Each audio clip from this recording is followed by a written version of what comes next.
50 cards to get through here. We've got exactly that much show. And no more. Seattle!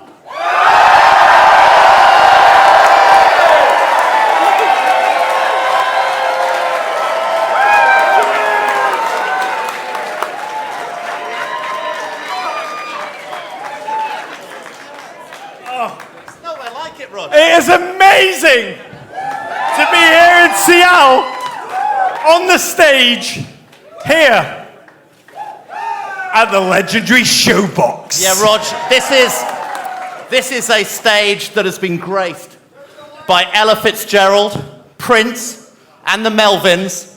That was just one night. It was a hell of a show. They're all coming up after the break. But now, this stage is going to grace the most suboptimal entertainment in its history. David. Way less bald in person. Okay. Oh. Okay, Rog. By the way, we said Ella Fitzgerald. Yeah. We said Prince. Yeah. And then we said the Melvins. Yeah. I've wanted to come here to your city pretty much from the time I first read a book about the Denny party arriving on Alki Beach when I was a kid. That's weird, because I've wanted to come here ever since I first saw Singles. Bridget Fonda. Am I right? So many of our heroes come from your city. Hendrix. Kenny G. G! Come on! Tad.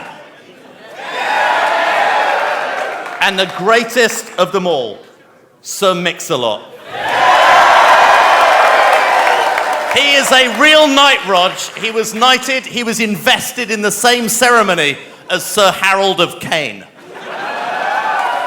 Oh, I adore Sir Mix-a-Lot.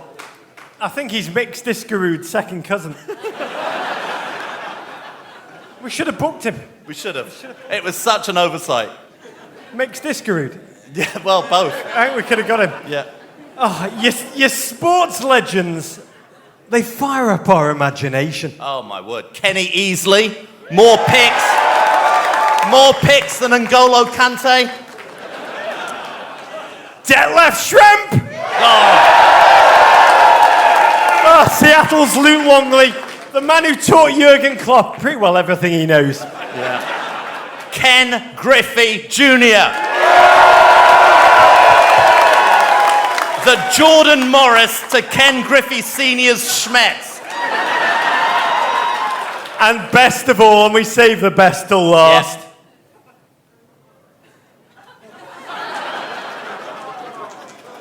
DeAndre Yedlin!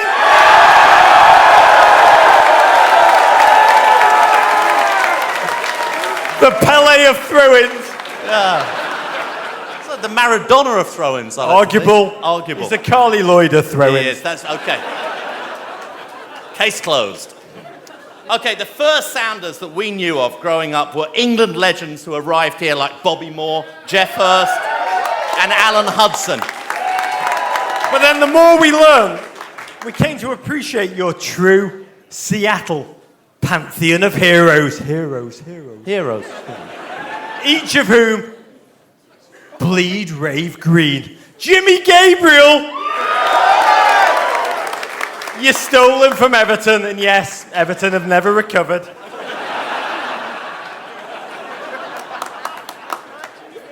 He loves to patronise a bald man. David thinks he's not bald. Way less bald in person. Of course, Mr. Saka himself, Rog, Alan Hinton.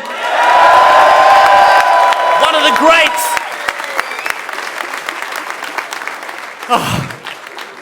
Roger Davis. What a name. Your NASL MVP, second greatest Roger ever in sports. And also, if Davo and I had a bastard offspring. It's possible. Roger, Davo, Roger, Davo. It's what we call him. Yep. The second. Brian Schmetzer!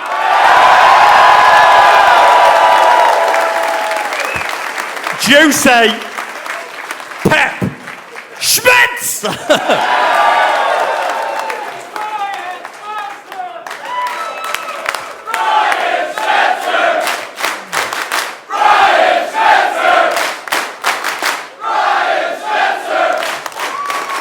I love how Brian Schmetzer, known as one of the most arrogant men in football, always sits himself in the middle of the crowd, leads his own cheer.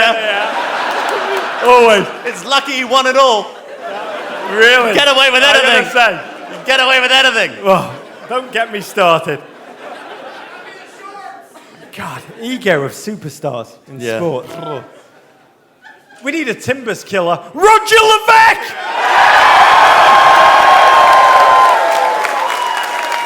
God, he's beautiful. He's beautiful. Inarguably, the greatest ever Roger in sports. And that's according to Roger Federer. Yeah. Oh, we love a powerballed, Rog. Let me introduce a Seattle powerballed, Marcus Hanneman! And his hair twin, Double K, Casey Keller!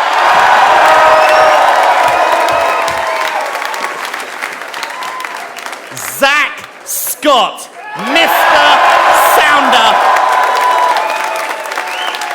More appearances for Seattle than any other player in any era of the club. Respect. And Arlo White. Yeah, whatever. The Ginger King poet. By the way, your city still smells of Arlo's cologne. Yeah. Old Spice, old Ginger Spice.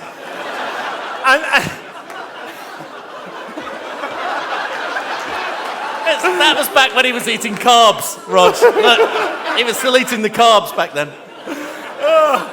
tomorrow's always when the leg day is going to start, David. Yeah, oh, I love and leg just, day. And just when we thought we couldn't be any more excited, leg day. Just when we thought we couldn't be any more excited to come to your city, we are genuinely so excited to be in your loving bosom. Thanks for the sign! You see it? Schmetz, quiet. Dude, enough. Brian Schmetzer! Brian Schmetzer! Brian Schmetzer! Okay, we got 44 more cards to get through. I'm just telling you right now. It's going to be a long night. Just when we couldn't be any more excited to come to your city. City. I got to have a quick drink. City.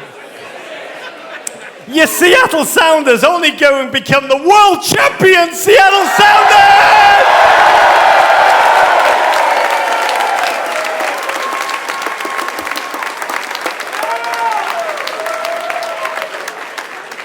Last season, Rog, that's a fairy tale run.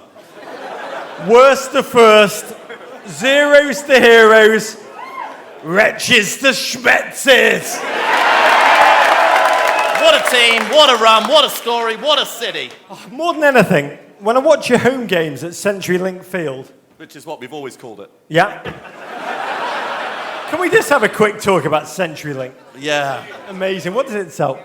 Community. Pies. Yeah. 146 consecutive sellouts. Yeah. 43,000 nearly average attendance, bigger than any club in Italy, Serie A. Amazing. And the passion, joy, history, emotion that those Emerald City supporters bring. When I watch it on my television, I've got to tell you, on the East Coast, all I dream of doing is just jumping through the screen on that flat screen television and just being here. And tonight we are I mean, maybe it's because of the Beecher's mac and cheese that we hear they sell in the stadium. Now, if they could only work out how to jam that inside of a pie. Oh, we love pie.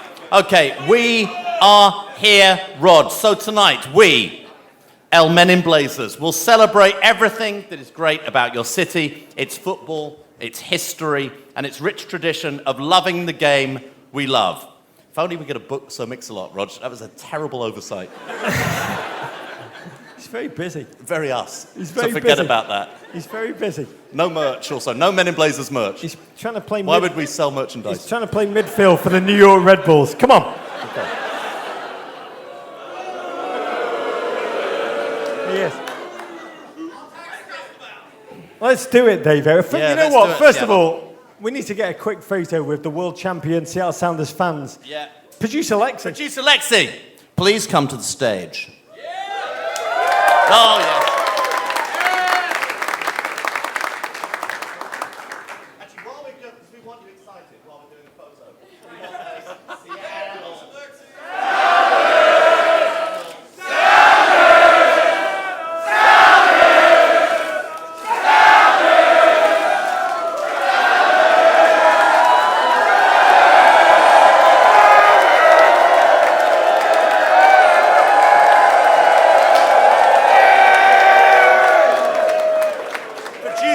Lexi, everyone. Producer Lexi!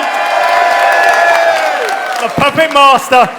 We all work for Lexi.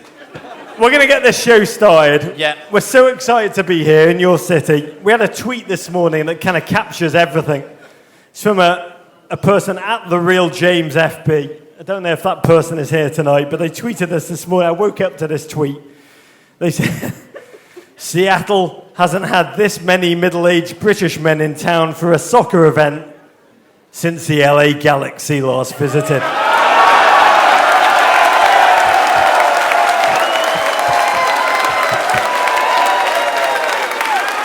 Frankly, it's just nice to be called middle-aged again, honestly. Okay, we want to That's a start quote from Robert this Keane. evening in the most optimal way. Let's spoil ourselves with a moment of MLS Cup magic and feast upon one of the greatest days in Seattle footballing history. There are few people better equipped to help us do that than our first guest. He's a man who should be canonized after his performance on Toronto's frozen tundra last December. A man that we are convinced has a touch of the Inspector Gadget about him. After that superhuman save on Josie in injury time, we welcome to the stage. It's not Josie. It's not Josie. It's not Josie. We welcome to the stage one of our top 3 graffiti artists / goalkeepers in the world, the 2016 MLS Cup Final MVP, Mr. Stefan Frei. Hi, everybody.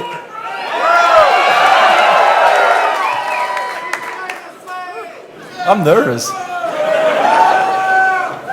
Oh, Stefan Frei. What a career you've had. You moved as a kid to the United States from Alstatten. Oh. Yeah, I know. You all know it's that small, historic, rural town in the district of the Rhine Valley in the canton of St. Gall, one of Davo's top 5 cantons. Oh, top 5. Maybe number 3. Maybe number 3. Controversial. And here in America, you really did. You ground your way through football, through college, through the USL. I've got to say, I'm quite excited right now because you are better. It's embarrassing to admit this to you all in public. But you're both my favourite San Francisco Seal of all time. And you're also my favourite San Jose Frog of all time. Go Frogs! We did a frog gig last week. We had 12 people there. It was amazing. How did you end up in the United States from Switzerland? My dad got a job, and I didn't have any other option, so I had to follow. And was this good for your footballing career? Yeah, it seemed to have worked out, right?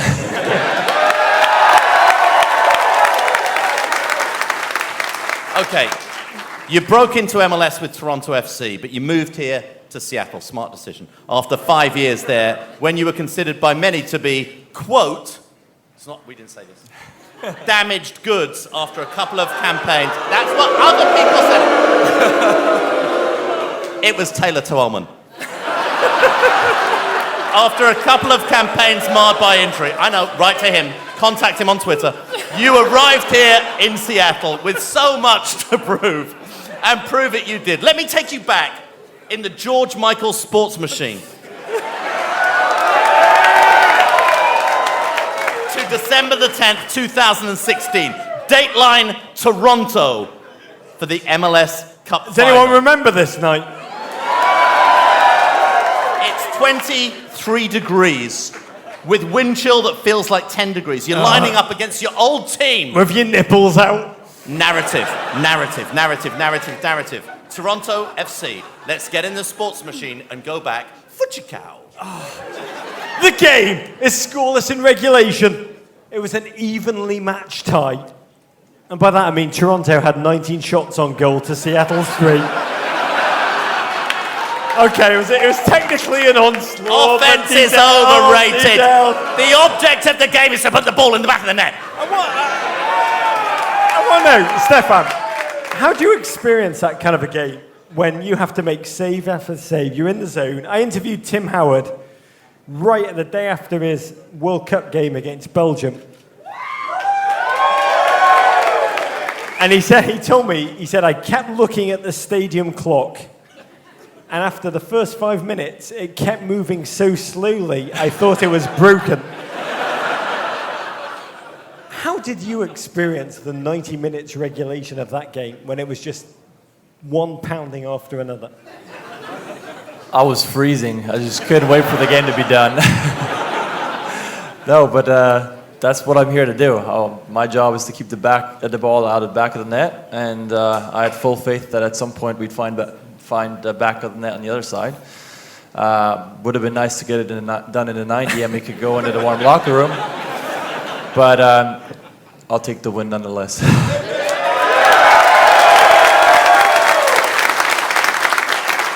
This may pain you to do this with us, and this may embarrass you because I know you don't like talking about these kind of things. But we're going to have to relive one save in particular. 108th minute of extra time. And Mr. Josie Altidore rises like a king salmon. Talk us through it. What goes through your mind? Talk us through it. What's going on? He did rise, yeah. At this point, I'm like, oh crap, this is going for a frame. Just go, try to get there. Can't dig it out.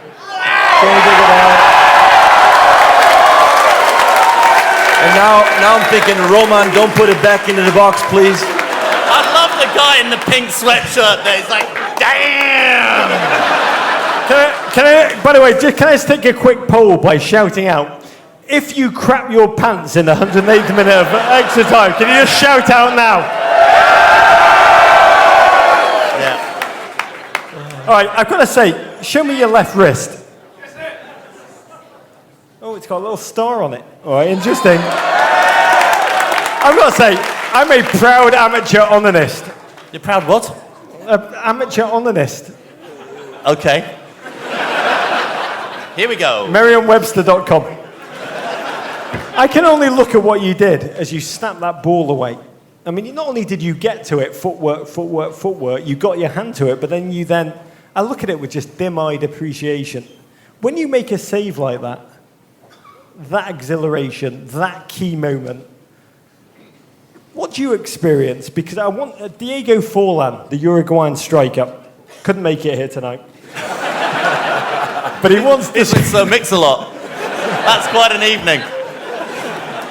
He once described the feeling of scoring a goal, and he described it. He said it's better than an orgasm. When you make that save,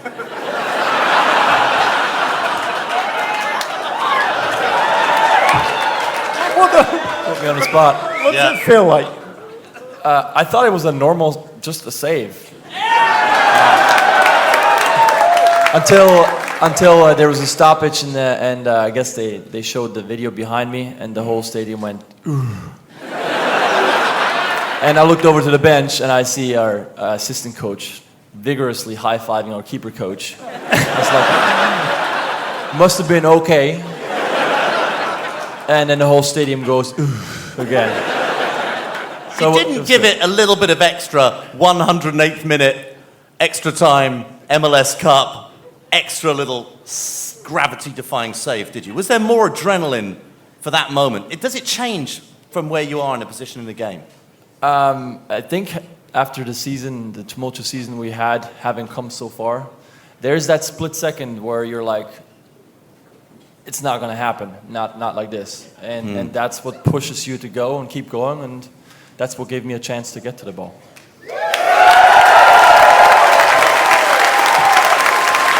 I love that. So what you're saying is that sometimes you make saves that even you think, I had no business saving that.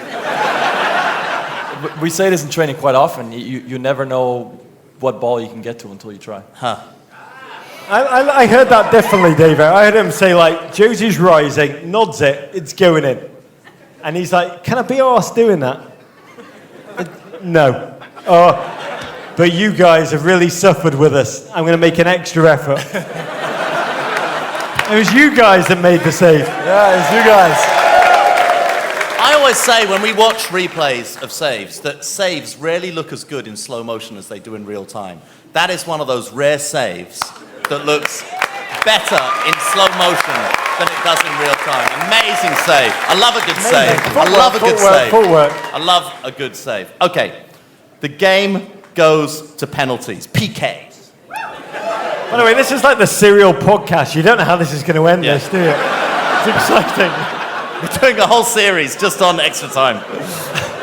For a goalkeeper, PKs, they're like Russian roulette. A penalty, shootout. Different goalkeepers prepared differently for kicks in terms of opposition research, how their opponents tend to shoot. They have dossiers, they have files, they have floppy disks, the old school ones. How much had you prepared on the opposition's penalty-taking characteristics and strategies and history before this penalty shootout? Well, I didn't get the floppy disk, but okay. we did go over their tendencies, as you always do, but I think it's even more important when it's such a important moment. You expect them to go back to what they're comfortable with when their heart's beating a million miles an hour. So you go with that, and then if you have a hunch, you kind of trust that gut feeling as well a little bit. Thankfully, Bradley's PK wasn't the best, I would say.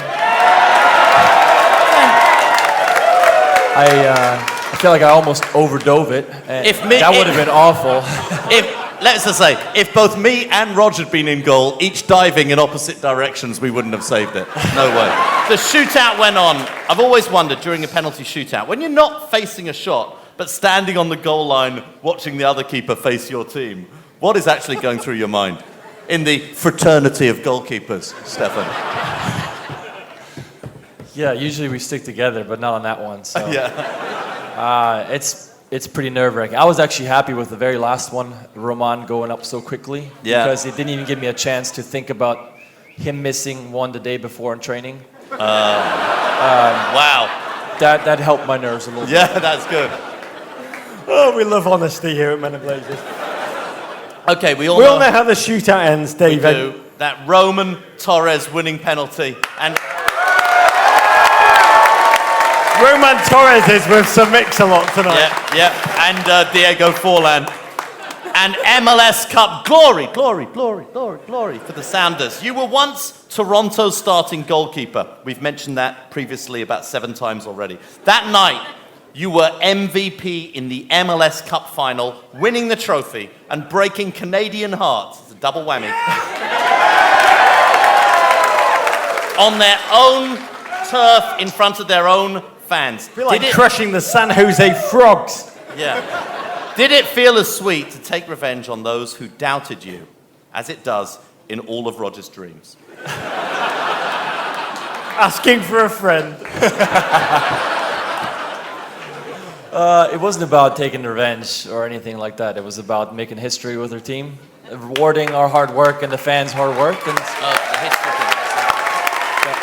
that was it. I said this before. I mean, this game could have happened anywhere. I would have loved for it to be here in Seattle, in front of home fans. But it could have been anywhere in the world. It could have been in the smallest town somewhere in Argentina. Obviously, that doesn't make any sense. But I couldn't have cared as long as we would have made history and won that trophy. I mean, can I say, to me, you're a remarkable man. Your heroics will be long remembered in this town. I mean, a town which you adore as a way in which we've come to adore. You recently said, Seattle is a place where, quote, people try to help each other out. They want to have their neighbors succeed. Their positivity is a terrific environment for everybody. That's why I want to set down roots here. Why don't I live here? It's a perfect environment. Everybody should live here. These are beautiful words. But you grew up in Europe, as did Davo, and I was some test tube somewhere in that vicinity. You grew up playing elite football in Europe. You traveled to, you must have traveled to some amazing clubs, Milan, Italy, Spain. You must have seen, Barcelona, yeah. You must have seen clubs with photographs of victory in the early years. I want to ask you, Stefan, what does it feel like to have come to this new terrain, this new wonderful, remarkable terrain, and then have delivered the first victory for this remarkable city? It's the beauty of the MLS. The MLS being such a young league and teams, comparatively speaking to Europe, not having that much history, it gives you a chance to make history as a player. And like I've said before, you go to Olympia Stadium. I remember in Munich back then, touring the San Siro, and you see the black and white picture of the team 100 years ago making history. If you ever play for AC Milan, that's awesome. You're probably a really good player, but you're never going to be in that black and white picture. But in MLS, you can. It's not going to be black and white, but you can be in that picture. Be green Instagram filters. And that was a childhood dream. That was a childhood dream of mine to make history. You want to be remembered for positive things, and we made it last year. And especially with Zach Scott going out on a high note, that was huge. Ladies and gentlemen. Let me hear it for the future mayor of Seattle. That was his first stump speech. You heard it here tonight. It's good. We like it. Ladies and gentlemen, give it up. Stefan Frei.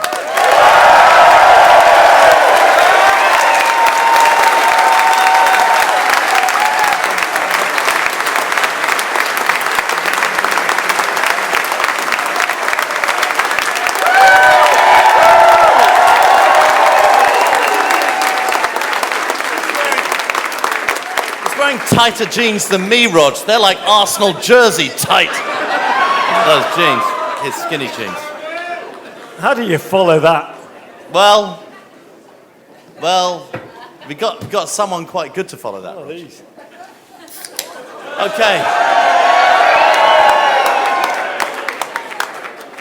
Our next guest, Rog, a maverick, magical striker, who, even though he turned 34 last week, was half my age. He still plays like he's got a perpetual point to prove. His club career has taken him from the dusty fields of Nacogdoches. Who could it be? I have no idea. I don't even know who it is. Keep going. I don't know who it is yet. Give us more clues, man. To my hometown of London, and now to all of yours, sweet Seattle. He just loves the rain, Rog, like you. For America, for whom he returns next week on our March to Glory. He has scored a staggering 52 times in 130 appearances. Last month, not just this town, but the entire country received a boost when doctors cleared him to return to game action. After being sidelined for part of last season with an irregular heartbeat, we welcome to the stage the man who's given us Deuce Face, whilst delivering clutch goal after clutch goal, our friend, the one and only Clint Dempsey.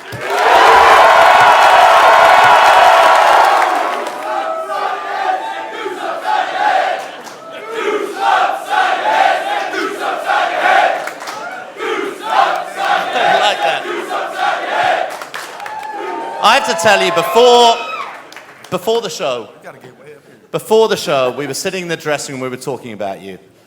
And Roger and I were saying that not only are you, without any doubt, the greatest US soccer player ever. And I've seen you, we've both seen you play live in person around the world with that jersey on.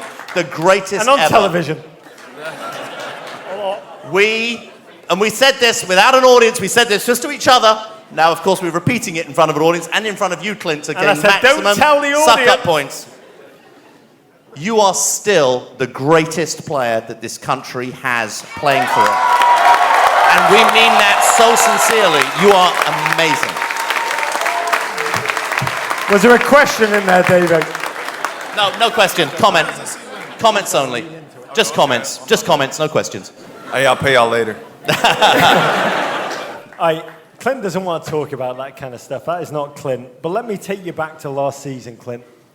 Your Sounders, they're floundering. In comes Schmetzer. Are you booing the Sounders, or are you booing that they're floundering? Because I need to get this right. They're booing the whole concept of floundering. Brian Schmetzer is there in the middle. Schmetzer, I'm going to talk about you now. You came in as coach.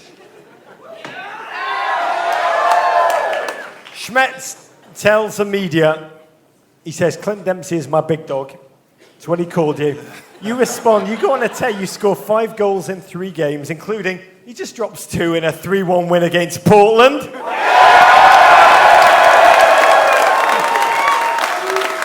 Sparking this team's renaissance. I wonder how that ended.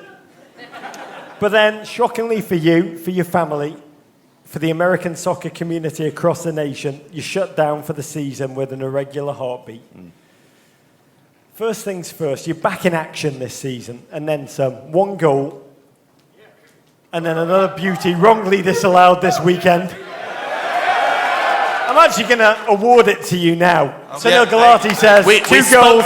We spoke to Garber. That was a goal against Montreal, right? Yeah. You get an assist, Jordan Morris, too. 2 goals on the season, but for you mentally being back, between like playing with a sense of caution and wanting to just charge full throttle, how does it feel for you to be back on that field, Clint? Feels great. I mean, that's what I dreamed about as a kid, is playing professionally and being able to do what I love, and play in front of my kids, play in front of a great city, the great fan base. Couldn't ask for any more than that, so it's kind of what you dreamed about as a kid. But yeah, like you said, it's that right balance of knowing how hard you can push yourself and through dealing with the doctors and Talk to Michael Morris. Yeah. But, you know, through having the heart rate monitor, GPS and stuff like that, you know what your numbers are, what you're capable of, and how you're responding. And I feel like I am getting back. There's a little bit ways to go to being 100%, but it's good to be back and good to be contributing towards helping the team try to do well.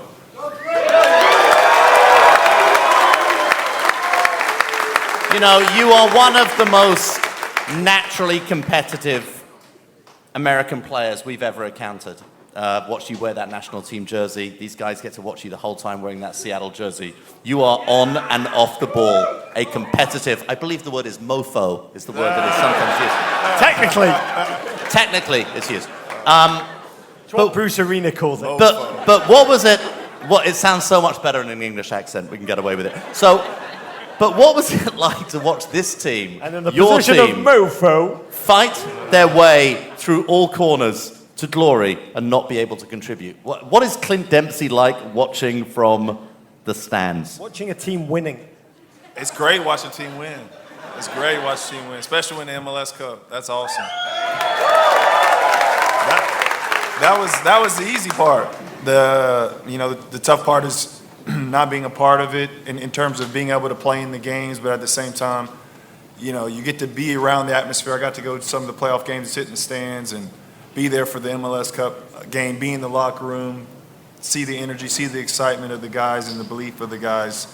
See, that's what it's all about, trying to do something special for the year. And the team was able to do it. I was tough not being able to be a part of it in the sense of being on the field and battling with the guys because I'm a competitor. But at the end of the day, they got the job done, and it felt like, like you would think being on the field. As soon as Torres put it in the goal, just running on the field, hoping your hamstring doesn't pop.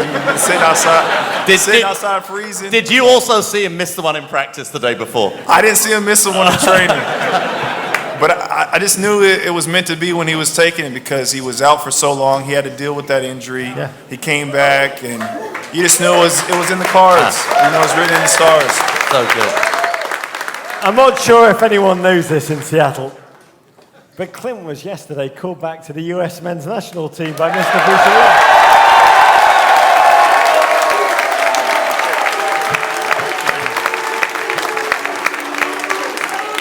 I'm not sure if anyone knows this either, so I'm going to drop some knowledge. The man saying, let's put it this way. One of the three of us on stage is the nation's active leading scorer. Do you need to phone a friend? 130 caps, 52 goals, just 5 shy of Landon's all-time record. Wow, I forgot you don't like records in Seattle. 2 huge games upcoming against Honduras and Panama. You've had to watch that US team struggle without you. You're coming back. We don't like to read too much into it. We don't like to put too much pressure on these shoulders. But the fact that you're coming back, it means everything's going to be all right, right? It means we're going to make the World Cup. We booked our flights. All right. We've been in this situation before with the team during World Cup qualifying. It's never really goes according to plan where you're able to qualify with a lot of games in hand. So it's going to go down to the wire. But to give ourselves a chance, we have to win these next 2 games. They're crucial for us and trying to qualify for the World Cup. And if I can play a part in that, well then that will be great. But there's still a lot of good players there, and going to have to fight for a spot in the team. And if I can get some minutes on the field, I'm going to try my best to score. There is no need to be afraid. There is no need to be afraid. You're one of our favourite players, Clint, a skill-soaked gunslinger who knows exactly what he's capable of and always fancies his chances. We've adored watching you in whatever jersey you've worn. Fulham, a team I'm very partial to at the Cottage. Spurs, a team we both have sympathies for. The Sounders, of course, and the US men's national team. Sadly for you, I could have got Rog, you an Everton deal, by the way. You've never played for Everton.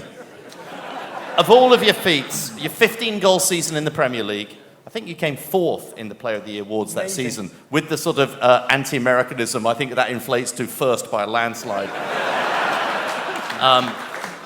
The goals you've blasted for the US and your lead from the front style of play, which is just so American, do you feel you've received the true respect you deserve as a player? That's a leading question.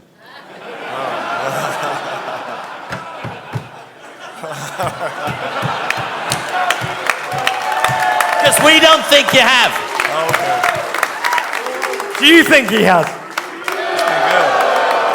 From these guys. Someone shouted yes.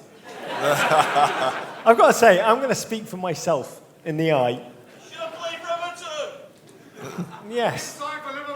Can I just say, it's nice to have Ronald Koeman here tonight. Nice to have you, Ronnie. Now, sign Lukaku. For God's sake, stop effing around. Now, Clint, I have long maintained, if you've been born far from Nacogdoches, Texas, if you've been born in Italy or Brazil, if you've been named Claudio Dempsey, or Clintu. Clintu, we like that. I've got to say, I think the world would bathe your footballing achievements in a reverential light. And we wanted a way to honour you, because we've watched you, I've watched you for years with just an admiration, a reverence. And we were trying to think of a way to express our sense of gratitude to you for the joy you've given us and thousands of our listeners, all of these people here tonight. A joy, to be honest, that will continue for seasons to come. please bring on the blazer of glory that we've had custom made for you.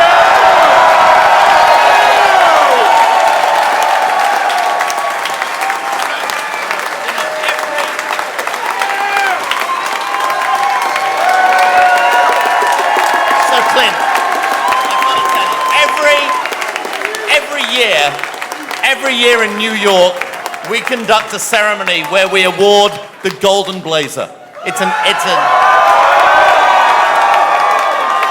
is an annual award given out every year to someone who serves US soccer. I'm pretty sure, I don't want to give away what's going to happen in 2031, but pretty sure you're going to win a Golden Blazer as well. But we also have another regular award we give away. We've decided to give it away every 50 years. And you're going to win it for the very first time. I don't know how much hair Roger and I are going to have the next time we give away one of these. Or teeth. But ladies and gentlemen, please behold the Men in Blazers.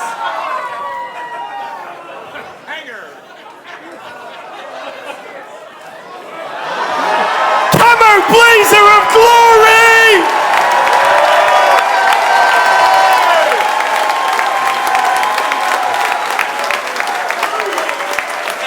As Davo bestows it upon you, I just want to say, Clint,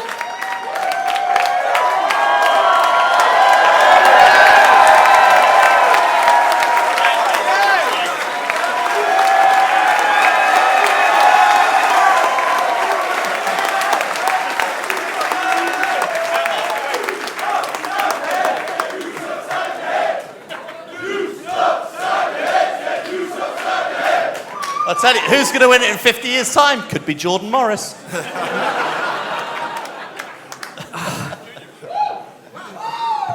Freddie Adu. It's not too late. Not too late. Gonna come back, I promise. Here, can we just focus on Clint?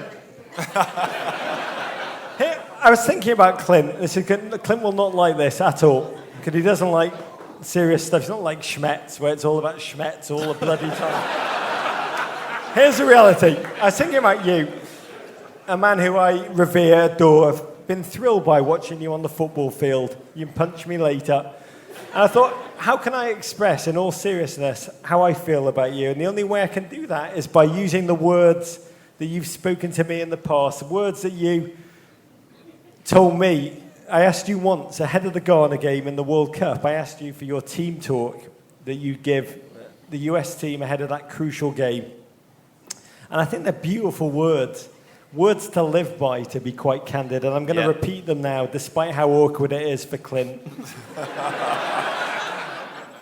You said to me, you looked at me, and you said, here's what I'm going to say. You said, play how you know you can play. Don't worry about making mistakes. Everyone's going to make them. Just be confident. You're here because you're good enough to be here. So go out and show that. And what's important is not what people think of you, but that you always do your thing. And he wrapped the whole thing. To be candid, that exemplifies Clint Dempsey. That is a man who has always,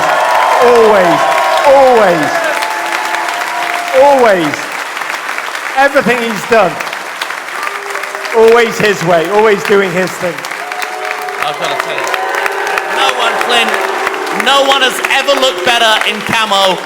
For the next 50 years, he's the only person who's going to get to wear that. Clint, thank you. We wish you, your family, your team, and the United States men's national team Godspeed in the year ahead. Thank you. Thank you, thank you.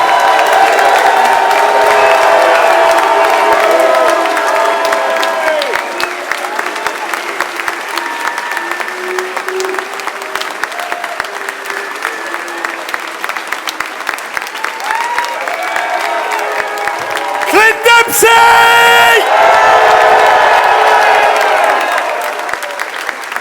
Gotta say, Davo, if that man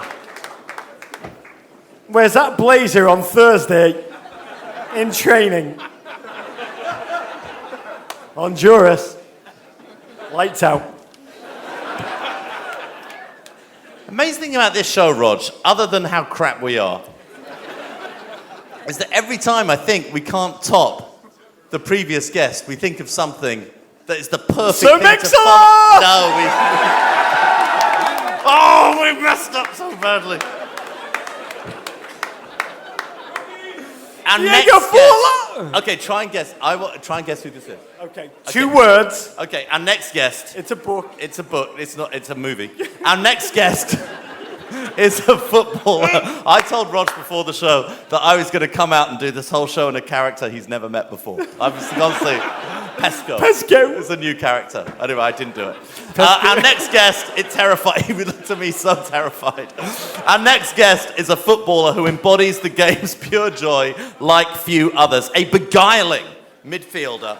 Oh, I hit my eye. Who's equal parts substance, style, swagger, and spirit. Alan Hinton. No. Man. This player has more than 100 caps for the United States national team and was part of a squad that marched on Canada and brought the 2015 World Cup back to its rightful home. We welcome to the stage a winger who has taught us the meaning of getting weird on him. From your Seattle reign, the one and only Megan Rapinoe. We are back on the sauce, Megan. We apologise. It's a very special diet. Jill Ellis told us, Guinness only. Megan, it is great to see you. It's great to see Megan Rapinoe. Not just because...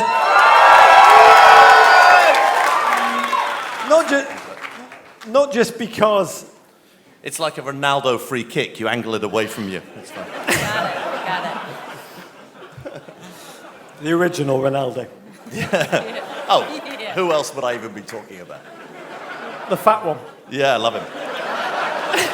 I love the fat ones more. That's the best nickname. I love him, Fat Ronaldo. It's Fat lovely. Ronaldo. He loves it. He does. He loves it. Old Fat Hey, Meg. Ronaldo. Yeah. He's like, call me that. Yeah. Megan! Back on track. We couldn't be happier to have you here. Not only because we are outsiders experiencing the city of Seattle for the first time, trying to come to grips with the deep, profound love that this city has for football. I mean, to us, you are also an outsider, a University of Portlander, delete that from the podcast, who has dedicated herself to the city of Seattle as a professional footballer with the Seattle Reign. With the Seattle Reign!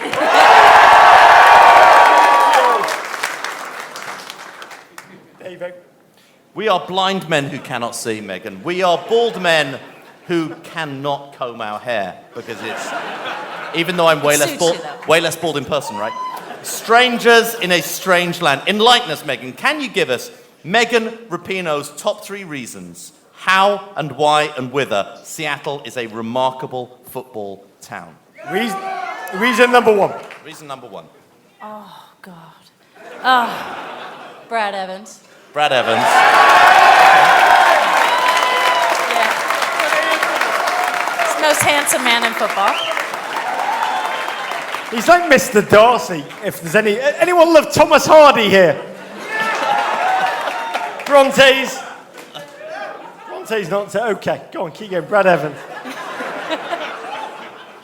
First, of course. Brad Evans! You guys, of course, the fans, right? I suspect you're all Reign season ticket holders now also. Yeah. Oh, the third, oh my God. What's the third reason? Brad Evans. Brad Evans. Oh, God. Yeah. Oh, gosh, this is tough. It's interesting that what makes it, I mean, it's such a unique stuff. I haven't been in Seattle for a long time. The last time I came here, I watched Bill Nye do stand-up in a comedy club when he was still working at Boeing. And I gave him a TV show called Bill Nye the Science Guy. This place has really changed a lot. It has. By the way, Bill Nye said to Davo, he said, I don't want to do this science crap. He said, I want to be like the Aussie Alonso of like, but there's no league, I can't do it, or I'll be Bill Nye the science guy. There was no football culture then. There's a football culture here that to us is the future. Future. What is it about this city that makes it so unique? What are the plate tectonics, Megan? But I feel like the city just gets it here, gets what it's supposed to be about. Not taking it too seriously, but taking it entirely too seriously at the same time. That is, by the way, that is so football. I've never heard it, but that is football. We're moving here. Just gets it. Y'all just get it. Just as important, where is the best place to get a cup of coffee? Where is the best cup of coffee in Seattle, according to Megan Rapinoe? I think Vivace is the best. Yeah. You get fans there. Yeah. I live close to Avita, so that's a spot of mine, but I think Vivace is the best. Okay, good to know. I'll check that out. There's a man over there sitting with his arms crossed, not a Hibachi fan. I got to say, mate, when I look at Seattle on the television, I think of it as a harbinger of things to come, like a taste of America of the future. One day... Let's hope so, we're very progressive. Please, God. One day, the whole nation is going to look like this city, football-wise. Just like your children's children will not have appendixes or wisdom teeth. I want to say thank you for enlightening us. Couple of quick ones about the US women's national team. You were part of the training camp. You were not in the She Believes squad, the worst named soccer tournament of all time. It is. It is. I've had many a gripe about that. I'm By the way- no corporate sponsor? Anybody? No? Just going to keep with the She Believes? And they put it all together like it's one word. You mean that no It's one not was one forcing word. them to call it the She Believes Cup? No! And they still did it? Oh my goodness. No, it's amazing. Also means that your Seattle Sounders just won the He Believes Cup. Yeah, exactly. That was my exact argument. He Believes Cup. Yeah. He thinks he knows Cup. Yeah. He thinks he knows what he's talking about. Yeah. Cup. I'll just segue from that to this question. Where are you? Where are What you? Roger's trying to say is, You know, what I'm trying to say is, wasn't such a good She Believes Cup for the US. Carly Lloyd summed up the mood after the tournament. She said, it's disappointing. We came in fourth. We scored one goal. Long gone are the days of always winning. It's not going to be easy. From the outside, the US women's team seems to be in transition, both in terms of personnel and tactics. How does it seem from your POV where we are right now? I think we are in a point of transition, but we can't lose the fact that we're one of the best teams in the world, ranked number one. We are that way for a reason. I was very disappointed, not on the results, but the way we played, and I think they were as well, obviously, and want to get to a better place. But I think we are trying to play a different style and trying to progress and play a better style and a nicer style and a more beautiful style. So that's going to take some growing pains, and we have a lot of new players in. And I know some of those players have been in for a while, but kind of pulling some of the recent draft picks in. I thought Rose had a really good tournament. Malfuse, that left foot. Megan people all over the place.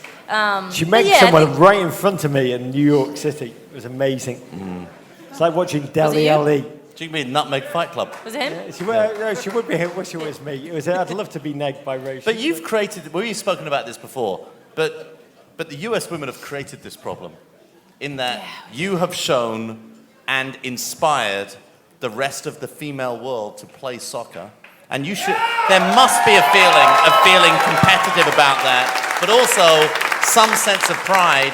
We come from a country where women's soccer, girls' soccer was so frowned upon, and now actually we're quite fond of the Lionesses, perhaps more fond of the Lionesses than the Lions. Because it's amazing to see these women growing up in a country where they deal with so much sexism, to say the least, and yet to watch them now, to like really have, they're really inspiring the British public and showing young girls what can go and be done by female athletes. I always joke that Britain is very good at sitting down sports. We win a lot of medals in rowing and cycling. we're very rarely good at anything that really involves two legs. Debating. But it's amazing what you've inspired. And so does that make any difference? Or is that something you feel like at the end of a career you step back and you look at? But right now it's just, I want to beat the French. I think we do.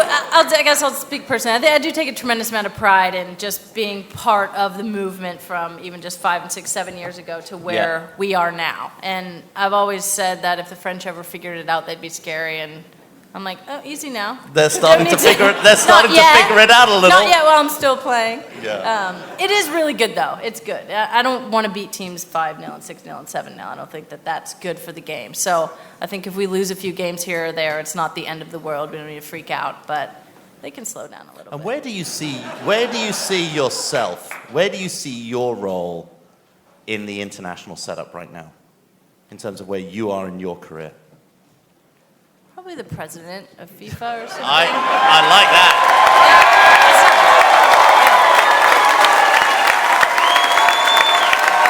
I'll tell you, I might be about to get hit by some kind of drone missile from Sunil. Oh, please, Sunil.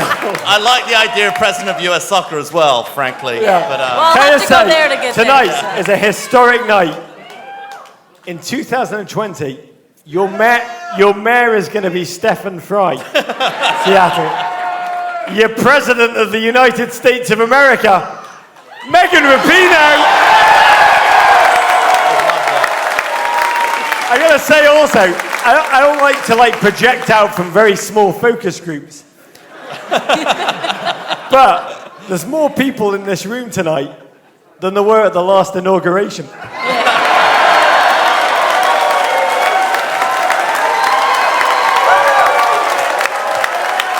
Can you make a bit more noise so the Department of Parks can hear you? Megan, that is blatantly Rog pitching himself for the Sean Spicer role. I'm a basket of deplorables. There's probably 1 million people here tonight, don't you think? Okay, About 1.5 million? So Seattle Reign FC will kick off the season on April 15th against Sky Blue FC. Who's gonna be there? The president's gonna bloody play.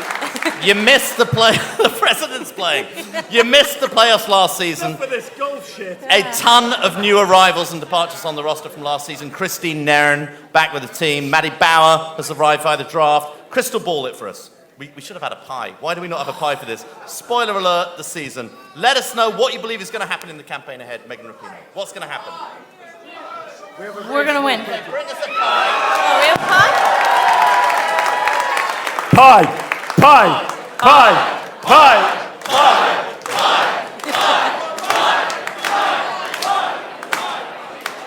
Isn't there a pie company here tonight?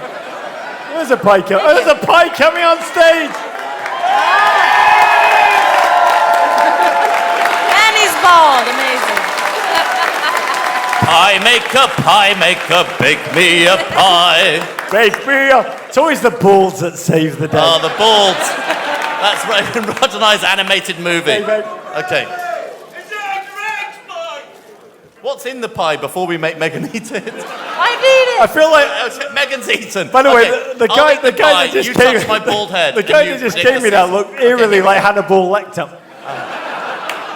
Playoffs. An exciting run. I feel like it's our year, right? Oh, I love it. Sounders won. We can't have them the only one with a title in the city. Yeah, it would be poetic and beautiful, Yeah, without a doubt. just seems right. I gotta say, I want to tell you this: to watch you on the field is to watch joy in human form. Genuinely is. I adore watching you play football. More than Oh, I love a Megan Rapinoe hard tackle. That's what I really enjoy. I love a Megan Rapinoe hard tackle. I love the way Megan takes the field. I love the way she lives the game on it. I love the way she lives the game off it. Fills me with happiness, fills me with positivity about humankind. Davo and I want to wish you and your Reign teammates courage for the season ahead. Most of all, we just want to say, 2020, you're President of the United States of America. Let's hear it for Megan Rapinoe!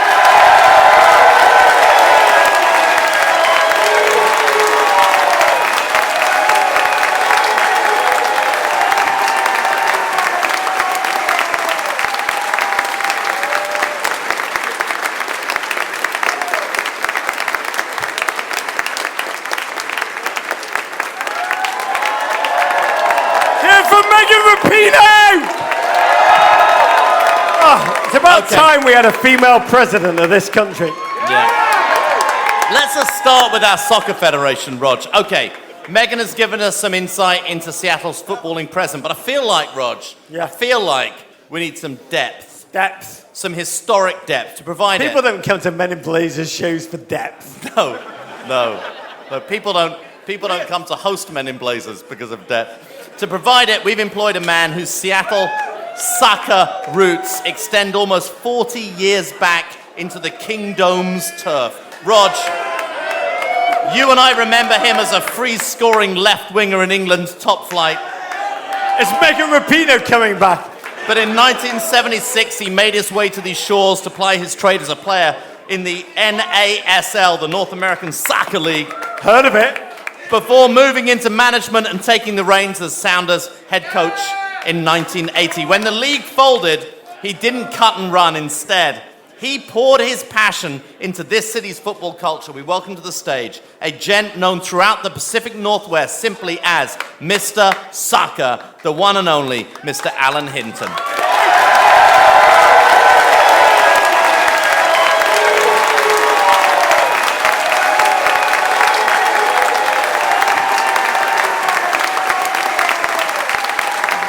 Alan Hinton! Alan Hinton! Alan Hinton! We're idiots. Alan, I knew you in your English playing days. You were a courageous winger. Oh, wingers had to have courage in the first division. Oh my God. Rog. I mean, in those days, defenders had open right to perform knee surgery on the opponent in-game. And you were famous. You were elegant. You had a blonde perm. Look at these photos, J-Dubs. You had white boots. Look at you up there. Look at that. Live a life, people. Live a life. Oh, the Rams! The Rams! Your teammates had a nickname for you. What was it? That's why they call me Gladys. Gladys! English humor. They all thought I looked like a grandma. And to be fair, all the grandmas really took care of me because they didn't like all these fullbacks kicking the crap out of me, you know? First man to wear white boots in the professional game. Hey, I did, and have a guess what? On the road, I took almighty stick from the fans. Oh, they call me every name under the sun, but... I did. Did you really? I did. Well, I got a question for you. You're an Everton fan, right? They're not in MLS, for God's sake. No, Roger, you're a Chelsea fan, I'm right? a Chelsea fan. There was a picture of you playing against Chelsea. So, hey, I'm from the middle of England. We didn't like the Londoners because they felt they were better than us. And we love the Liverpool guys, but how on earth these two guys get along is amazing to me. I mean, one's from London, big shots, and one's from Liverpool, as ordinary guys as you'll ever see. Shoot, fuck this shit. No, I mean, Liverpool are great. In Liverpool, you're either a scallywag or a scouser. True. Is that right? That's fair. Now, what were you? Both. I was But see, the a difference bleed is... rave green. And I'm going to have you on... You're going to understand this now. He went to Liverpool Grammar School. His dad was a High Court judge. He's a big judge. Judge It's Ivor. like he didn't. Happy He's not your birthday, regular scallywag or scouser. He comes from a slightly different Liverpool. And whereas me, London, you say like that. I'm from South East London. I'm not from like West London. I'm not from those kinds of. But we are we're not on trial here tonight, We're Alan. not so far apart, Alan. Let me move to the next question. The big question is, if your dad was a big shot, would he agree with you wearing no socks? You know? No, that's me. I'm the one. Look at that. Look at the leg there. They're tattoos, Alan. It's leg tattoos. Goes all the way up. Help yourself. Get in there. I've got to tell you. No, I got to tell you, very few people can drink my beer. My wife can drink my beer. Romelu Lukaku, you can drink my beer. Brad Evans can drink my beer. Alan Hinton, drink my beer. That's a TV show. Okay, Alan. So you moved to Dallas in 1977. Where were you living before you moved to Dallas? I was living in Derby. I was playing for Derby County. Yeah. We won the big league twice in the 70s under Clough. You were once good. Under Clough, once Steve under McLaren, Mackay. too late, mate. And then I was 34 years of age, slowing down, mainly from all the kicking that, what's his name, Chopper Harris did? Chopper Harris and Norman Hunter. You had those guys going at you every week. Thank you very much. And then I got a chance to go to Dallas, because in my day, in those days, the only place to go was go down the leagues where you got kicked more, to be honest with you. And that was my style. So I went Didn't to Dallas. want to play for Manchester United down there. Dallas. So you went to Dallas. How much did you know about the North American Soccer League and Dallas before you went there? I didn't know that much about it, but I went to do a good job. In many ways, it was a big recovery for my family because we'd lost our son in 1976, Matthew, with a bad cancer. Terrible. And I was a drunkard for a long time, for about a year. Brian Clough tried to take me to Forest, but I knew he was just doing it as a generosity gift. You wanted a fresh start. So my wife and I got a chance to go to Dallas. The owner was Lamar Hunt. Yeah. He was a wonderful man. And but I came to play hard, and I did. And we did well. We won the division. Then I went to Vancouver, BC as assistant coach only. No. By the way, can I just tell you one thing about this gentleman? Age 36. Age 36. He went to the Vancouver Whitecaps. Don't boo. He went. It's not about the Vancouver Whitecaps. This gentleman went there, age 36, and he had 30 assists. Yeah, I did, yeah. Having said that, we were good on the set plays, but in those days they used to try and hide an American when you had to play three. They had to start three Americans in the lineup, and they always tried to hide an American at right back. and I'll tell you one game, we played against San Jose, last game of the season. The right back came to me and he said, Alan, he said, I've had your picture in my pocket all game. And he pulled it out. And I go, hey son, I got 4 assists. but it was fun, I mean. Did he ask you to sign that photo? As you were taking him on, as you were running past him. But Alan told me not to say this, but it was Graham Susie. What I've enjoyed the most is making it, coming over here to try and make the game better. You moved into management, and in 1980, a year that may not register with many of you in the audience tonight, but it should do, because that was the year when Alan Hinton, who's sharing my beer, can we get 2 straws, Lex? Ended up at the mighty Seattle Sounders. I mean, back then it was a city that could draw 58,000 fans to the Kingdom. Dark wings, dark words. Your beloved Sounders went bankrupt after the 1983 season, followed by the rest of the NASL a year later. FC Seattle Storm were formed semi-professionally to keep the spirit of the Sounders alive until it could grow again. Team played at Memorial Stadium, temporary bleachers, few fans. You had to purchase the team's name to keep the Sounders brand safe. If I had kind of gone back in history, let's pretend I was just 50 in 1980, and I had told you, Alan Hinton, within 30 years, don't worry, my friend, there is no need to be afraid.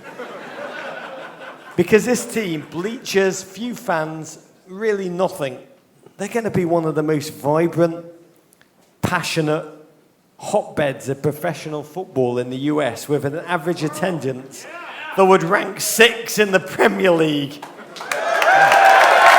right? Would you have believed me? I have some of your always beer. believed the Sounders were a great soccer city. Look at this turnout tonight. I mean, this is like, I gotta sing a song here, you know. Gonna sing a song? Yeah, but I'd love you to sing a song. Okay, you gotta sing with me now, my song. It's about my socks. It's very true. This Is song it? is very true and appropriate. It's not Baby You gotta Got Back. join with me. Okay. So thanks a lot! Hey, we got the best team in the land. We got the best team in the land. We got the best team in the land. We got the best team in the land. We got Brian Schmetzer as our coach. We got Brian Schmetzer as our coach. We got Brian Schmetzer. We got the best team in the... One more. Yeah. We got the best fans in the land. We got the best fans in the land. We got the best fans in the land. We got the best fans in the... Hey. We are the most bald on NBC. We are the most... Okay. So Alan, when the Sounders reformed... Chirico is actually the most bald on NBC. When the Sounders reformed in the old A-League, you became the coach. You led the team to the regular season crown in its 1994 maiden season and to the 1995 championship. Among the great gifts you have given to Seattle is Coach Schmetzer. You drafted him as a high school player. You once said you felt guilty about that for a long time because you deprived him of an education. But now you are happy because he went to the University of Life and the University of Soccer. Well, look, what you got to do is, hey, there's no local-born coach in Major League Soccer. Not only we have the best franchise in the league and the best team in the land, we've got a local boy who left high school to come to the Sounders. He was drafted by me at the Sounders. And I have to tell you, I had him at the Tacoma Stars. I had him at the Sounders in 94, 95. Brian Schmetzer has done it all at every level, including youth soccer. He's produced some wonderful talent. I watched the practice yesterday. What does he do at the end of the practice? He's with the kids. He loves being with the kids because this town produces a lot of talent. And Brian Schmetzer has paid his dues. He's paid his dues. He knows how to win. And we're all very, very, very proud of him. I had the best year since I've been in Seattle last year because of stories like Brian. I mean, he's fantastic. I got to say, after, and I don't know if you know this, but you won the MLS Cup last year. You did something that I thought was incredibly poetic. And it was beautiful. I mean, you went up to Coach Brian Schmetzer right after he won in the Sounders locker room, and you officially anointed him as the King of Seattle. Yes, I did. Yes, I did. But I'm going to tell you a little story about it. I went in the locker room. The champagne was flying everywhere. Roger. Oh, sounds like my kind of an evening. And in the end, the team was running out of champagne. So I said, I think there's plenty in the Toronto locker room. And they would have taken penny on the dollars, right? But what a wonderful time. And then the parade here was fit for King Brian. You know, fantastic. Yes. In Canada, they call champagne Labatt. Wait a second, can I just go back to one element of that story? Yes. You said, I don't know if you all picked this up, but Alan said they were taking penny on the dollars for their champagne in the Toronto locker room. So not only had you just beaten them in their hometown to an MLS Cup, you then paid them pennies on the dollar for their champagne. I think that would offer That it. is amazing. I mean, it made sense, didn't it? That's Midlands. That's Midlands. That's Midlands humour. Oh, absolutely. Can I just say, when Megan Rapinoe is president, this man's running the treasury. Alan Hinton. You can share my beer anytime. You're a 74-year-old gent, born in England's Black Country. That is tough terrain, wonderfully characterful terrain.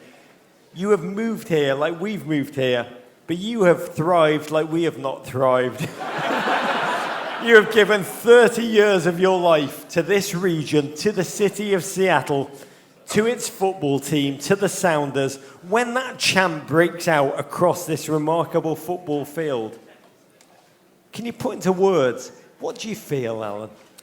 I just feel very proud. I feel I myself, and alongside many of the other players who came to live here, we've tried so hard to make it get to where it is today. And we're all getting a bonus now because not only is the club at a high, having won the championship, Jimmy Gabriel, a former Everton player, got beat in the final. Got beat in the final by the Sounders. Still trying to sign him back. I got beat in the Sounders 1982 in San Diego. Yeah. So we never won a real championship until Mr. Schmetzer took over. So what a deal for us finally to see. Jimmy coached with Brian as well, and I did. And the bottom line is that this club is the biggest, like you say, in the attendances, they'd be in the top 6 in the Premier League and going higher. I mean, I'm very social, you know that. He drinks your beer. Yeah. Hey, have you noticed that?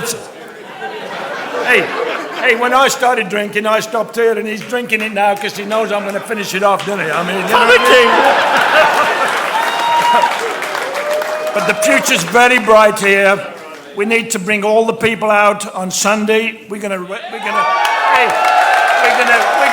the banner. We're gonna drop the banner. The trophy will be there. We're playing against the New York Red Bulls. In my day, we used to say, the adverts used to say, the Sounders are going to take a bite out of the Big Apple. And by the way, Alan is old enough to remember when Red Bulls was just a shitty drink. Ladies and gentlemen, please stand and rise for Mr. Alan Hinton.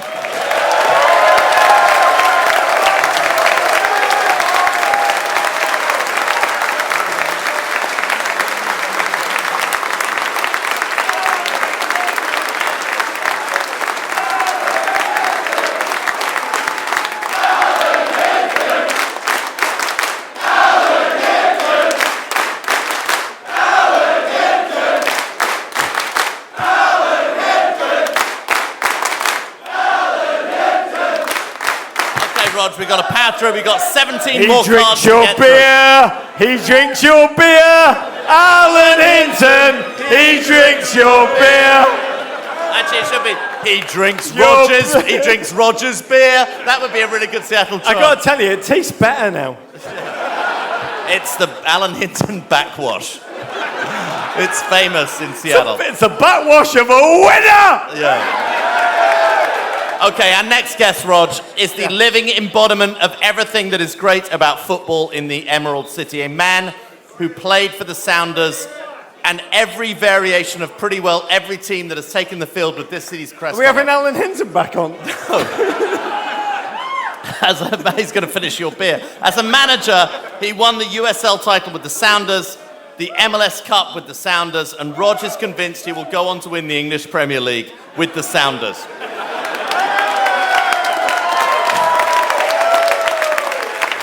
There'd be a very good choice for Sunderland. Few coaches in the world have a tighter relationship with their city and club than this man. We welcome to the stage a man who was homegrown before homegrown was even invented as a word. Your manager, the title winner, Mr. Brian Schmetzer.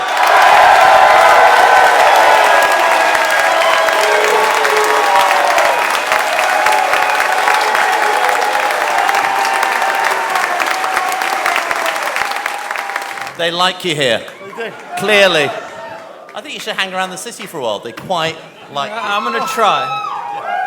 It's Jordan Morris's dad before there was a Jordan Morris's dad. I'm old enough to be his dad. So are we. That was awkward. It's an honour to sit down with a man who is objectively able to be considered as the architect of what is the most magical turnaround in MLS history.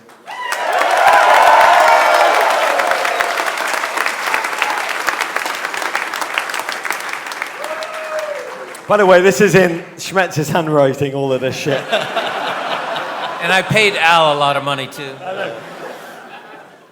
When you took over the team as interim coach, they were second to last in the Western Conference, 10 points back off a playoff spot. But you made the Sounders great again. It's a clever slogan. We should think about using that somewhere else. We should put it on a really shitty Put it hat. on a hat. Yeah.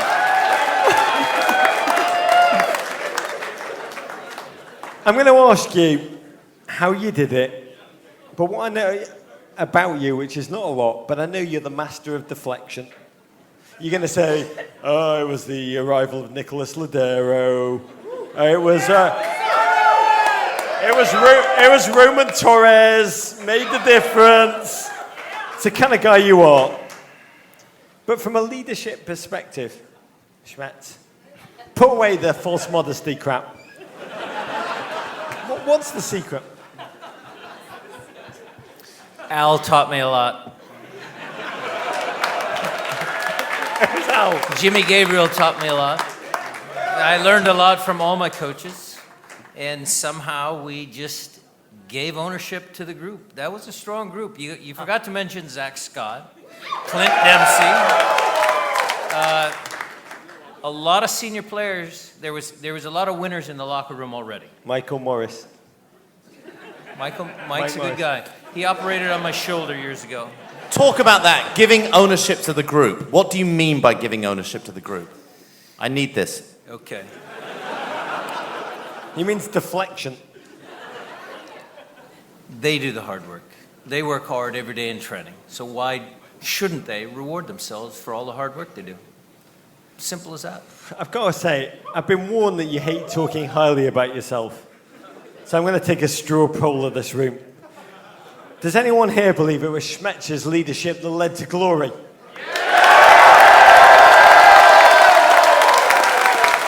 I right?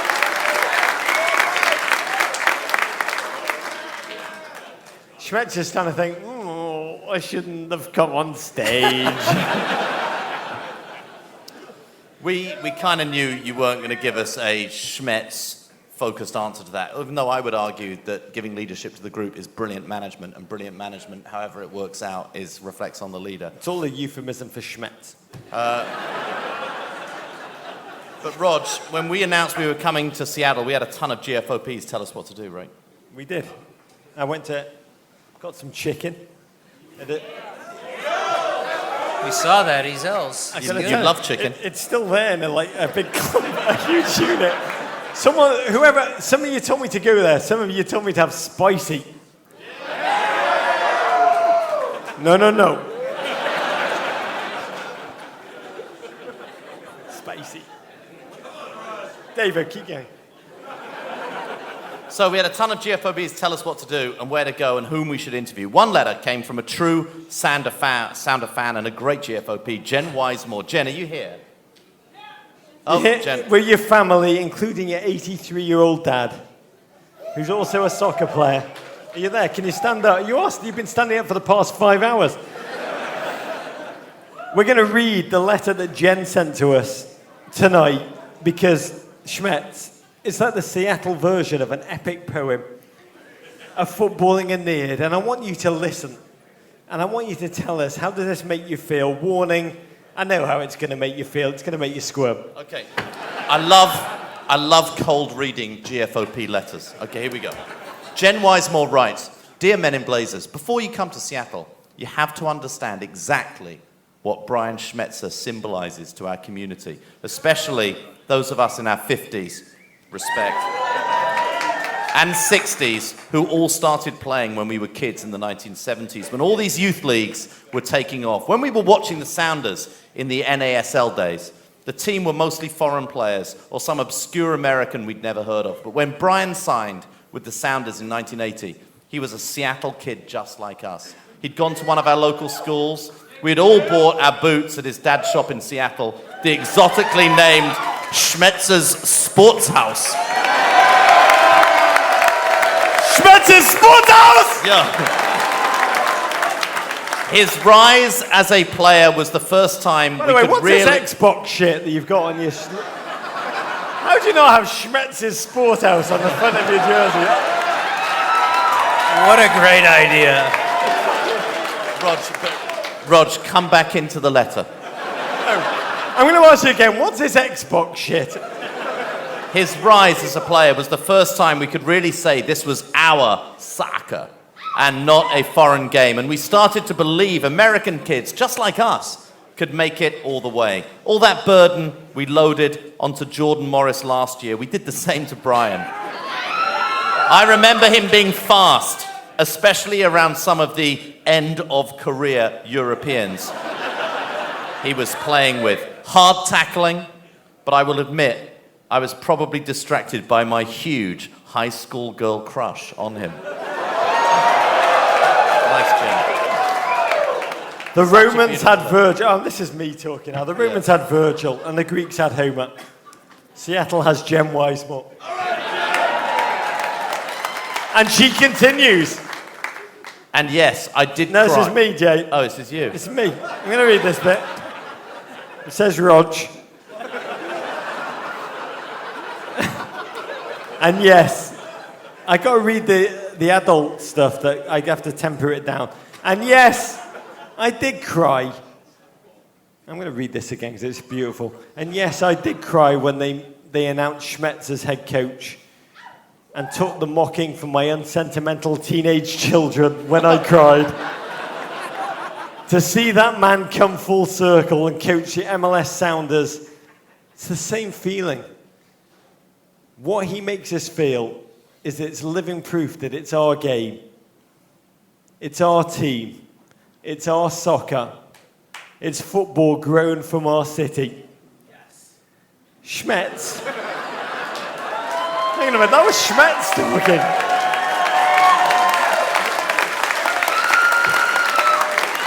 Schmetz.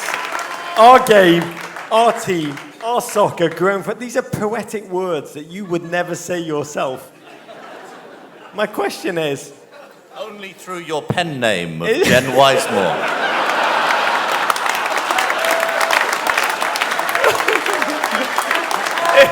It's Jem Wisemore, your agent. No, but I better check my high school annual. Very, very true.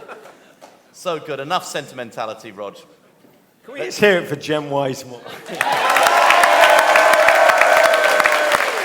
I tell you, in those 4 minutes, we got what Jem Wisemore wrote to us, which was truly beautiful. We got out of Schmetz more in those 4 minutes than we would have done if we'd interrogated him for an hour and a half. So I really do. Jem Wisemore, thank you. Okay, so let's talk about... Okay, we've spent some time in the past, we've talked about it, we're now going to move on this season. Your first full campaign as an MLS coach. To defend a title is a completely different challenge than to win one. And as we've seen recently in Europe, quite difficult after you've won one. The following season can be a challenge. Only applies in the United Kingdom, does not apply clearly in the United States. How have you prepped this squad differently to ones that you were assistant coaches on season past? Well, we tried to do things very similar because we've been a successful franchise since we've joined the MLS. We've been successful over the years, so I didn't need to reinvent the wheel. Mm-hmm. But we did want to add our own little spin on things. Gonzalo Pineda came on board, and he's been a big factor. We've retained, Jimmy Traore. Yeah. He's been great on our staff. I don't know if Steph talked enough about Tommy Dutra, the goalkeeper coach. Yeah, I mean, he's been good. We actually have headhunters out here. We have Boeing, Microsoft, Facebook. We headhunted the smartest person in the room, Ravi Ravameni. He's our data scientist out there. Double all. So I actually have a really capable group of people that help us do the little things differently, just a little change because, soccer players, they're young, they get bored after a while. You got to change things up a little bit. When you watch what happened to Claudio Ranieri, He's Craig Shakespeare. We gave them pizza after games as well. You did? Yeah. Oh, that's a big fuck up.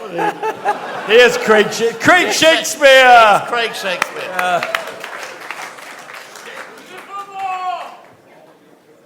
Dave. So Jurgen Klopp hugs his players. Antonio Conte at Chelsea seems to... Oh, you can't boo that, man. Boo Chelsea. Boo Chelsea. Do not boo Antonio Conte. Antonio Conte at Chelsea seems to make love to his fans after every goal. Oh. You have a different approach. You are very low effect, very low impact on the sideline. Inside, though, are you going insane? I'm pretty excited. I just want to show you evidence that this man is pretty excited. Can I just tell you this? Let's watch, Schmetz. Watch with me. Your reaction to winning the penalty shootout. Watch this. This guy's just... I knew we were going to win. Oh, that's why he took his hand out of his pocket. That's why he took... Can we play that again? Let's play that one more time. Let's watch this with me. You just take your hand out of your pocket. Can we... J-Dubs is going to kill it. Look, watch this with me. Watch this. You've won MLS Cup. What do you do? Hand out pocket. Oh, just won MLS Cup. Yeah. Can I tell you the story of that moment? Please Yeah, do. please do. You want me to get angry? I'll take my hand out of my pocket. It's minus 40 degrees. Yeah. At that moment, I've never been as calm as I was the entire game. I was calm because Steph told you that Roman was, taking penalty kicks a couple of days before practice, and he's terrible.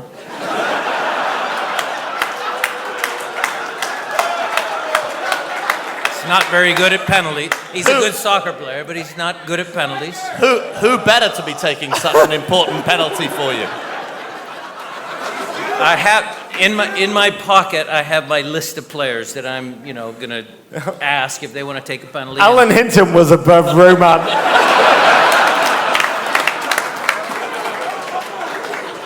I'm going, Brad, you gonna take one? Brad's yes. Ladero, you're gonna take one? Yes. Roman, coach, I'd take a penalty. You're like, Megan Rapinoe, do you want to take one? Megan! I go, Roman, you're not taking a penalty. Coach, I'd take a penalty. No, you're not taking a penalty. Going down my list.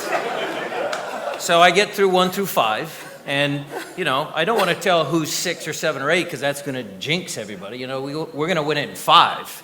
So we get through. It's even at 5.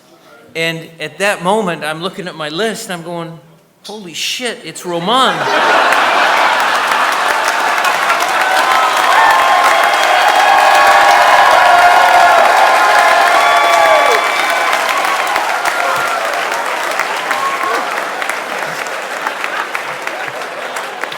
So I'm frantically trying to go 2-9, and Christian Roldan, who's a smart kid, he goes, hey, Roman, you're up. So in that moment, as Roman's walking to take the penalty kick, I'm calm. Because, Why? Well, because, I didn't know where the ball was going. Yeah. Did Roman know where the ball was going? Roman didn't know where the ball was going. But the Toronto goalkeeper didn't know where the ball was going.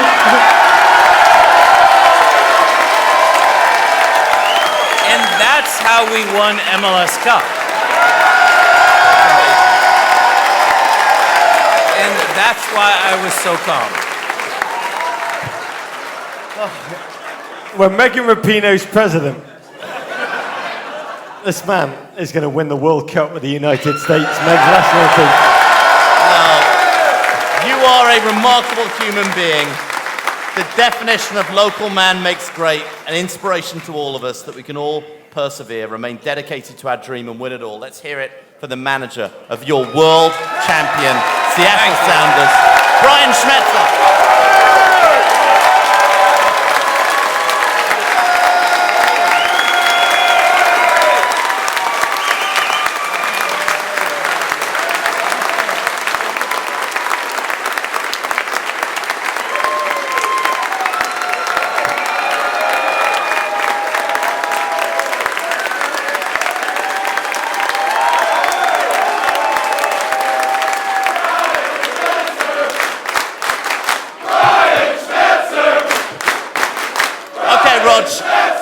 on, 10 more cards. We're down to the final 10. How he makes his voice come from there and there at the same amazing. time is amazing. Come on, Okay, push one through. thing that we have learned while we've been in Seattle, Rog, is you like to grow your own up here. I got so high walking to get my hair cut today, it was unbelievable.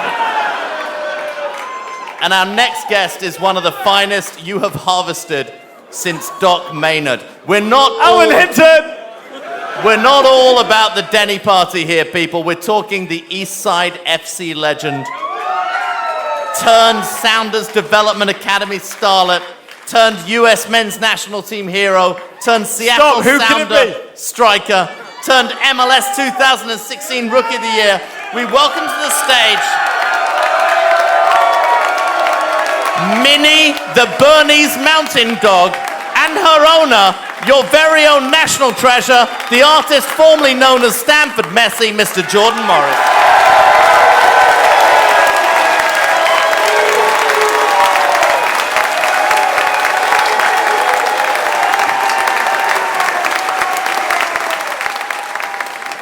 Minnie has some amazing Alan Hinton stories. Minnie's agent is tough to deal with. I've got to say... Get your snout out of the Guinness, Minnie. Minnie, first question for you.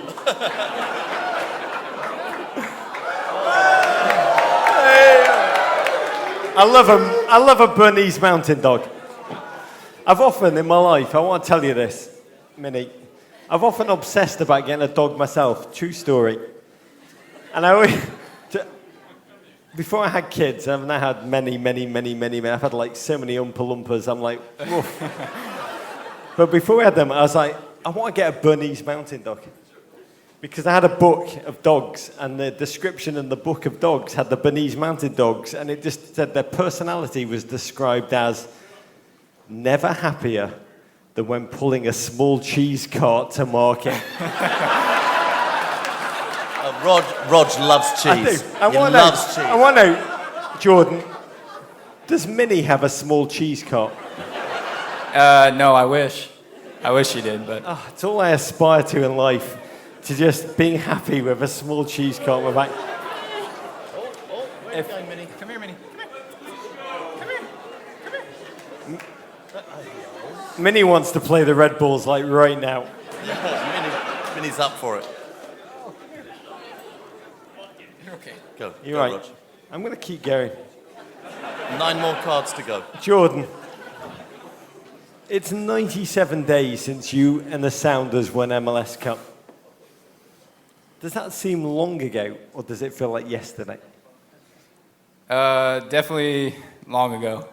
I don't know, it still hasn't really sunk in yet, I don't think. I remember at camp walking in with Chad sometimes to practice, and he would look at me and he's like, hey, dude, we won the MLS Cup. And I was like, yeah.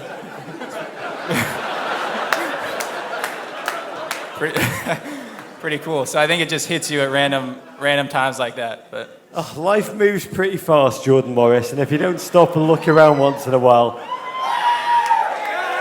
I just want to say, this time last year, you were barely a professional footballer. Now, you're sitting with us, you're Rookie of the Year. When Rod said, now you're sitting with us, we're not saying that's one of your achievements. It just is. Now, yeah, whatever. Everyone in life has low points, dude. You're defending champion of MLS.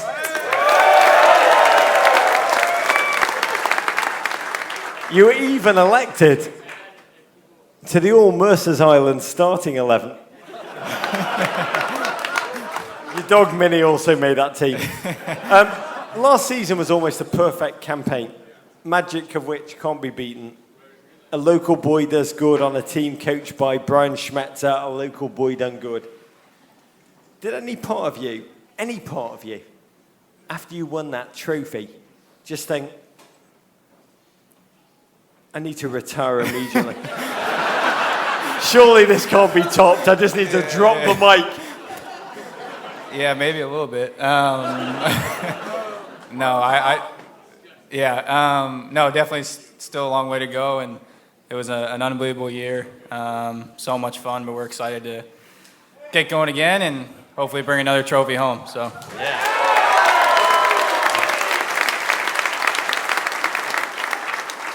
Now we can laugh about this, the start of your pro career. Yeah. Those 5 goalless games, your team Such a tease. Not doing as well as you wanted them to do. Then you turned it around. You were scoring for fun, Jordan. You won it all. I want to relive one moment with you. Let me take you back to 27th of November 2016, MLS Cup semi-final, and the 56th minute of the game against the Colorado Rapids. Let's roll the video. They're going to open up a little bit. Couple passes, you're in. Here's Morris, he's in, and Jordan Morris has finished it! Saw a little bit of your bottom there, Jordan. Your celebration needs work. Yeah. It's the dead fish from FIFA. I don't know if you guys play FIFA. I think you just wanted your dad to come on and celebrate with you. Dr. Mike! Seriously. Yeah. He's out there somewhere. Dr. Mike! I don't know where he is. Your second season has just kicked off. Your sophomore season, that difficult second album. Your first year, you tied the American goal scoring record for a rookie in MLS, playing for a team that you idolized, as many of these individuals who are going to vote for Megan Rapinoe for president. You supported them as a young fan from the stands. How much does the hometown hero that you are, how much does that increase the weight of expectation? How much do you feel that entering season 2? Not too much, honestly. I think beginning of last season it was tough, especially those first 5 games or so, not scoring. No one's counting. I know. I've heard it a lot, so. But no, come in and trying to, like you said, impress in my hometown and play for the team that I've loved for so long. I wanted to try and live up to expectations. So that was a little tough. But this year it's more just, I'm excited to get going and obviously excited to be part of such a great club and such a great city. So it's The funny thing is, before this season, last season, you trained at Werder Bremen. Yeah. Consensus is you play in Europe, there's more pressure, more challenge. I look at you, and funny enough, I think the further away you get from Seattle, the easier it may be for you. That's interesting. Do you feel an extra pressure this season, knowing that the quality of your performance is going to determine whether you get to Russia? No. I mean, I wouldn't want to be anywhere else. So that's why I came back in the first place. So. Yes, me. I have the sense it's actually the pressure you love, Jordan.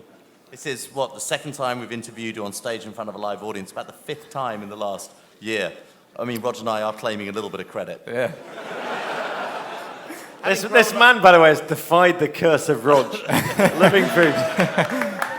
Having grown up watching the Sounders, you've got a true appreciation of what makes this such a special soccer city. Can you put that into words? What makes this? You travel all around the country now. You see other so-called soccer cities. What makes this place unique? I mean, I think it's the fans. It's the atmosphere. It's it's you guys. You guys make it easy for us to play at home. Other teams come in. It's difficult to come into a Rockin' Stadium playing in front of 43,000, and it definitely gets us excited. You go to other stadiums in the league, and fan base just isn't quite there yet. So we're very lucky and thankful for you guys. If there's one life lesson that you've learned from your first season, this is in your handwriting, your first glorious season. Yes. That is Minnie's paw print. I mean, you looked failure in the eye and you said, "Not today, Death, not today." You marched to victory. You really did. I mean, I've got to tell you, it's going to embarrass Jordan. I look at him, what he did last year, not from a footballing perspective, hometown hero, come home to hype, a dip, and then glory. That march to glory. Tenacious, in big games, delivering when it mattered. I look at it as a human victory. I really do. Not just a footballing victory. I look at it as a piece of human inspiration. But when you think about it and you look at what you've lived, what is a life lesson that you draw from it? I think for me, it's just learning how to not get, too high or too low with things. Trying to stay more in the middle. Life's going to be a roller coaster. Soccer's going to be a roller coaster. There's going to be games where you play well, games where you don't play well. People getting upset with you, people being happy with you. So for me, it was trying to deal with not getting too high when things are going well, and definitely not getting too low when things were tough. Just trying to stay even, and I think that's, in all aspects of life, that's a important thing to know. So I think it's pretty clear that Minnie keeps you grounded. yeah, she does, definitely. It's very true. And I've also got to say, as someone that lives their life with exactly the opposite philosophy,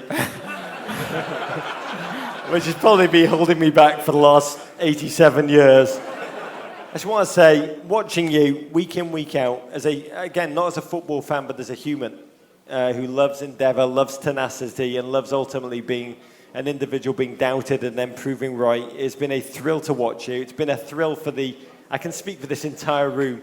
It's been a delight, a joy, a life lesson. Thank you. Some more for this season. We wish you Godspeed in a Seattle jersey and as a US men's national team international. Please stand up and rise. Give great love. Jordan Morris and Minnie. Thank you, guys. Thank you. Appreciate it.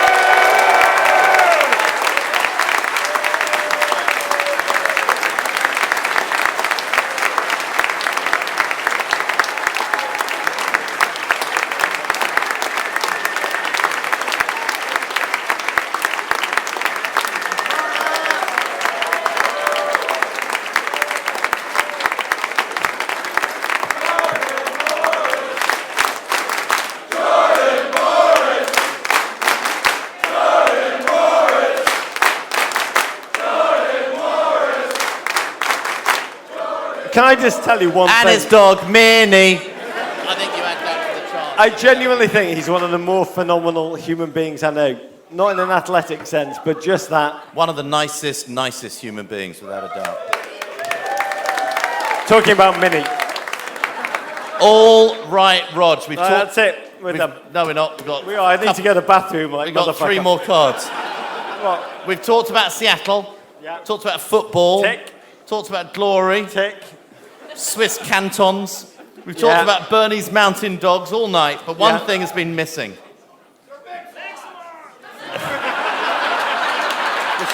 you know what the budget was for this fucking show? We're missing the trophy. You might not know this, but Seattle Sounders actually won MLS Cup last season, Roger. Can we bring out the cup, please? Can we bring it out? Can we bring out the cup? Can we bring it out?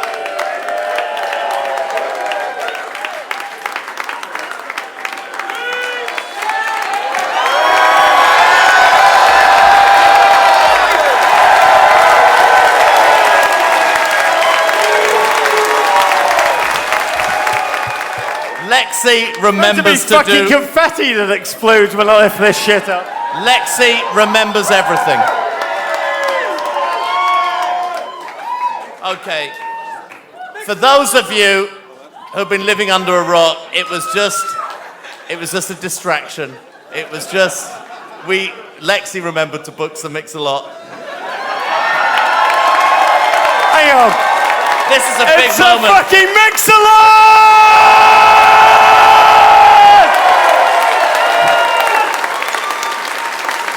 Baby got cups. Some Mix-a-Lot. Come on, come on, Rog. Oh, I gotta tell you. Oh my God, Becky. I gotta say, if Elvis sat down by my mother,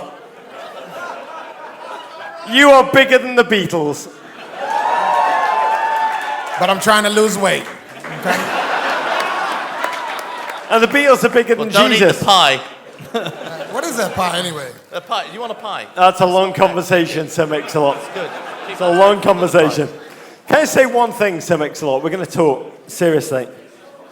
Do you know that without you, and I'm going to speak for an entire generation of Americans, who would never have gotten to first base without your track playing in the background.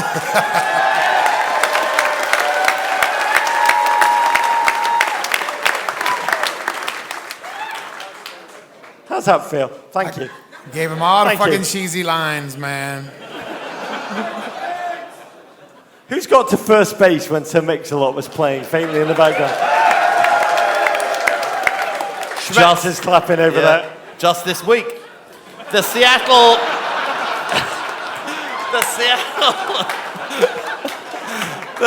hip hop scene has always been underrated. The Pacific Northwest has always been known for its rock, sub pop, Barsuk Records, grunge, metal garage. But there has always been a vibrant hip-hop community that has always been underrated here in Seattle, a little like the Sounders were before this year. You want to talk about the hip-hop traditions of this area?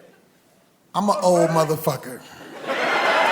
So, you know, when it started, I remember I was just a DJ. I was DJing at the Boys Club up here on 19th and Yesler, and you know, and money wasn't what we had talked about. I just wanted to hear my own voice on a record so I could chippy mix a lot. You know, that was it. That was my goal in life. My mom didn't like that, but you know. But anyway, what happened was the community started to thrive, and you had cats like, you know, my buddy, rest in peace, Jonathan Moore. Yeah. I mean, we just lost him, but that cat, I didn't understand it, man. That cat wanted all of us to be friends, and we were like, fuck that dude. You know what I mean? And it's like, man, we got to hold it together, you know? So right around the 80s, we were struggling to find ourselves. Half of us sounded like the West Coast, the other half sounded like the East Coast. And we realized that shit didn't work. And then you had cats like myself, Blue Scholars, Common Market. Yeah. And we started to do Seattle rap. I mean, it was a C-Town thing. I gotta say, Baby Got Back, it's like the Catcher in the Rye of songs. I think scientifically, I'm not a scientist, but I think scientifically, it's been proven to be faintly audible all over the world at all times. Yeah. And drunk people at weddings like it too.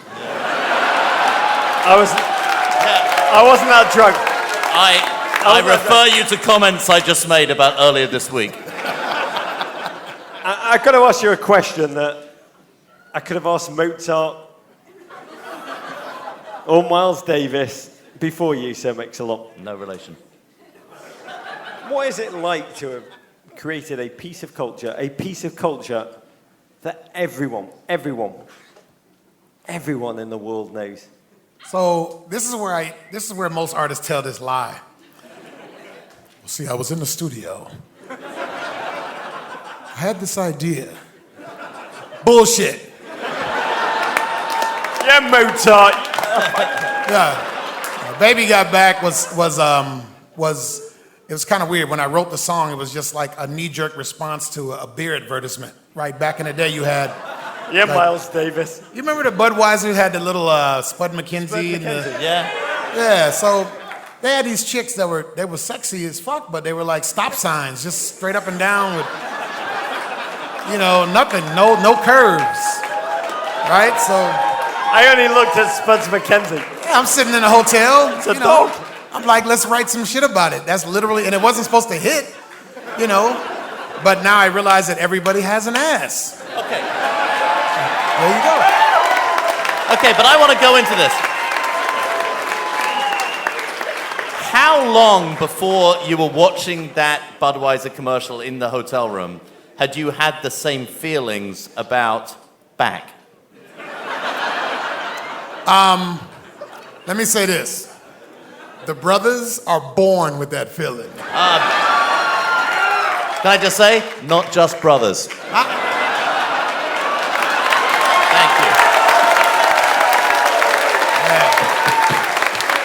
You know, it's funny. It was like, I remember I used to, back in the day, I actually did go to the gym. And now when I go, I see white girls, someone, can you build this up right here? You know, I'm just wondering, I wish I could be a trainer. You probably know the secrets. Trainers cop fucking feels all Night. There's your next single. Yeah. There's your hamstring, honey. I got it. Come on, just Kick the leg out. And where is Spuds McKenzie right now? Dead. Nikki. Yeah, so Nicki Minaj, Anaconda. Yeah. She's unleashed your poetry to a whole new generation. We've got to ask you this, as newcomers to your fine city of Seattle, if you had to select the most Seattle-y track of all time. The most Seattle song of all. That's what easy. would it be? Well, Posse on Broadway was the one that's most about Seattle. But the one that kind of sold Seattle up, put us on the map again, Smells Like Teen Spirit. Big song. That's an anthem. I think you've just taken a very little known track and just like put it over the top. Yeah. I want to say, It's abstract shit. great choice, but two come to mind for me. It's a mix. The first is, obviously, you all know Perry Como, Blue Skies I've ever seen are in Seattle. Really? They know this shit? Bluest skies you ever seen are in Seattle.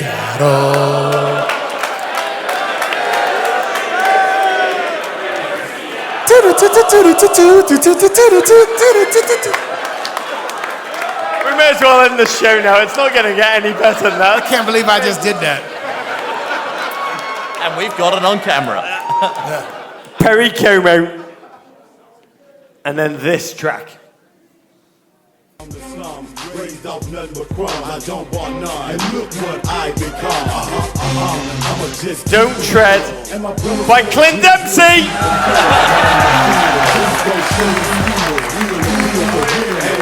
I've often been asked, Rog, what track do you want to have played at your funeral? And it's this one. Wheel to wheel for real, and I feel my balls are real. Clint Dempsey just rocks my soul. I thought you wanted to do the Russians love their children too. Now by Sting. lower me into the ground playing that shit. I gotta tell you, it's how I go out. Okay, calm down, Roger. I want to end this show right. The only one way to close this show for us is with a song that is to Seattle what Sweet Caroline is to Boston. So Mix-a-Lot. We cede the microphone to you. Would you honor us? Would you be willing to drop 2 lines in a seated position? Hang on a minute. Do you really want this? You want this?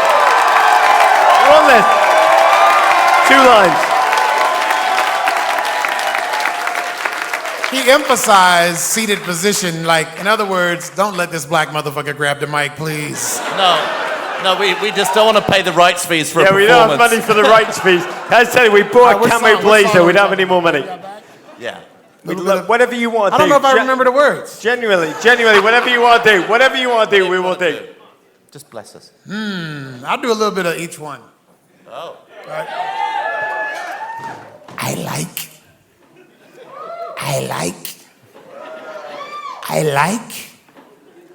I like big butts and I cannot lie. You other brothers can't deny. When a girl walks in with an itty bitty waist and a round thing in your face, you get sprung. Wanna pull up tough cause you notice that butt was stuffed deep in the jeans she's wearing. I'm hooked and I can't stop staring. Oh baby, I wanna get with ya and take your picture. My homeboys tried to warn me cause that butt you got makes oh, rumpa smooth skin. You say you want to get my bins? Well, use me, cause you ain't that average groupie. I seen her dancing, to hell with romancing. She's sweating, wet, got it going like a turbo vet. And I'm tired of magazines saying flat butts are the thing. Take the average white man and ask him that. She got to pack much back. Where's my fellas? Fellas, does your girlfriend got the butt? Tell him to shake it. Shake it.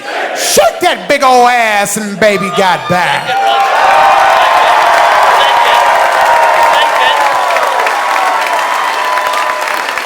That was amazing.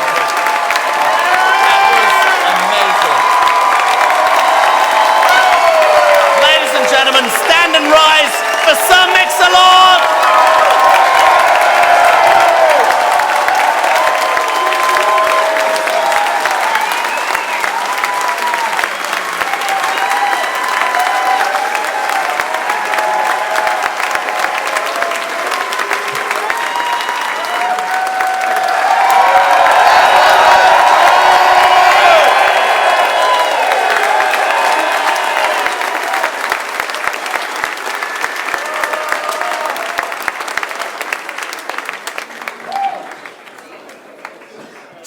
a lot!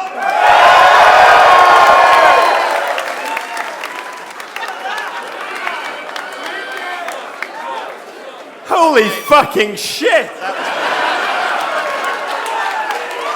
Okay, It's like the best bar mitzvah that I've ever had, dude. We want to raise a final glass to all of our guests tonight, to the people who have made this show possible. John Johnson, our show producer. Hang on. Can we just, before we go into the thank yous, Yeah. J-Dubs. Yeah, J-Dubs! Schmetzer has talked a lot about orgasms tonight. Can you just give the crowd one last orgasm? Fire us up. What are you talking about, Rog?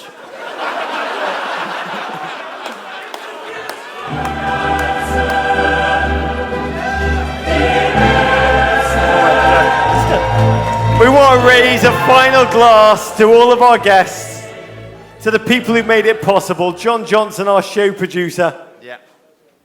The video. Can you do that video? Yeah or no? That was not it. That was just a fucking champion song. I love it. That's what I play when I want to get to... And now an opportunity with his foot to win MLS Cup for Seattle. The champion's done. The Seattle Sounders have done it. MLS Cup winners in 2016.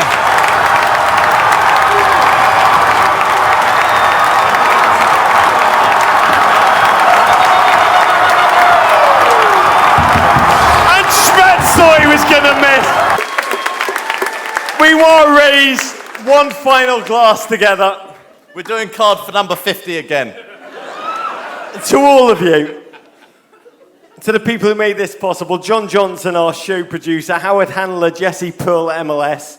Alex Caulfield. If I ever win an Oscar, this would be my shit speech. Alex Caulfield, the whole Sounder organisation. This is the genuine part. The Men in Blazers staff. Producer JW and Lexi.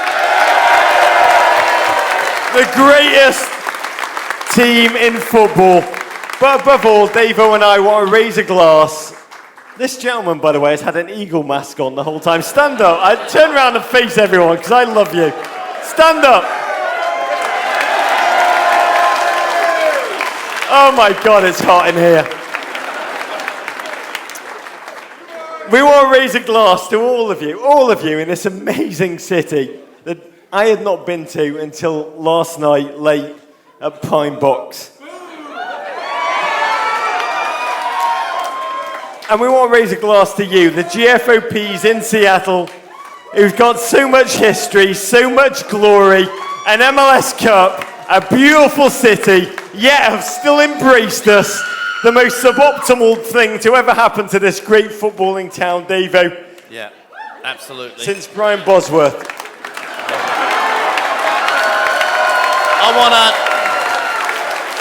I want to pour some out for our engineer, Alan, who we lost this year. And I want to wish you a season of triumph, courage, and lifelong memories, all set to a Sir Mix-a-Lot soundtrack. We would love to continue the night with each and every one of you at Kells.